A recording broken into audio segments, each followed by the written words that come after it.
চট্টগ্রাম ও কক্সবাজার জেলার চুন্তি বন্যপ্রাণী অভয়ারণ্য জীববৈচিত্র্যের এক বিশাল আধার। এটি প্রকৃতির অপরূপ লীলাভূমি হিসেবে পরিচিতি পেয়েছে। 2012 সালে এই অভয়ারণ্য জাতিসংঘের ইকুয়েটর পুরস্কার পেয়েছে।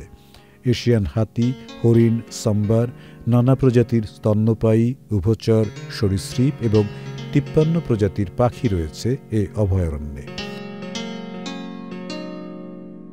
এটি নানা বৃক্ষরাজির সমন্বয়ে গড়ে ওঠা এক চিরহরিৎ বনভূমি।